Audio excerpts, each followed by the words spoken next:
So we have a classic premise here. Demons once ravaged the lands many centuries ago, and some gods said fuck that and decided to seal them all away. However, with the lack of demons, the deities have no real need to fight anymore. They just get pretty slack with all the peace, all the while a new breed of demons are ready to surprise them. Well, kinda.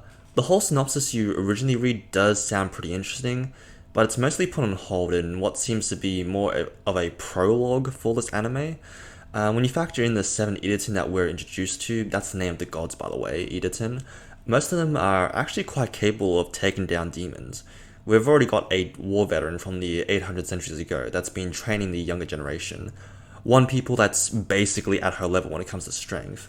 A second that's more than capable enough as well, and another that wears glasses, which makes him the biggest threat to our little demons. When you factor in that they can regenerate from almost any wound and have abilities that could destroy cities with a single hand wave, you start to realize that our main cast aren't really in that much of not really in that much danger for most of the story. Now, while this does sound a bit detrimental to the whole point of the series, there's actually quite a lot in this show that allows you to quickly look past these facts. First off, looking at the character design, it's pretty understandable to assume this looks a bit childish for a lack of a better term. Well, we open out with our main character, Hayato, calling his teacher Rin a hag, classic shonen gag, and we watch as Rin proceeds to beat the ever-living shit out of his student to the point of blood covering the screen like an episode from Invincible. Then in the same episode, we get a not so family friendly scene between a boy, a bunch of boys, and a nun. So stylistic that it could fool YouTube's filter. Actually, this show is very stylish. It's similar to JoJo and how its color palette changes across scenes, with body gore so colorful it basically self-censors. The opening as well is nothing more I love than an acid trip disguised as animation. If you haven't watched it, don't watch it on YouTube. The quality is a bit too much for this site to handle. There's a bit of whiplash with what you were originally expecting compared to how casually dark the story actually is. The Edatin really don't care about what the humans get up to as long as they don't go extinct. They kind of need the humans to create more Edatin. And there's so many moments where you realize how messed up some of these characters actually are. The action can get pretty brutal as well. While you'll mostly find that the power difference between the two is far too wide, the animation we get is great to watch, and we also have a pretty interesting power system. The Edatin have the ability to alter their weight.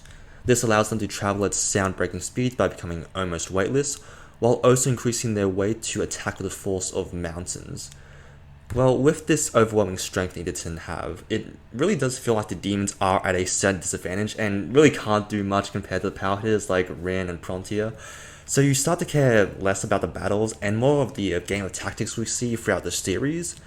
Yeasley and Miku are some of my favorites, a genius on both sides, Edatin and demons, which are both capable of turning the tide with their ability to think several steps ahead.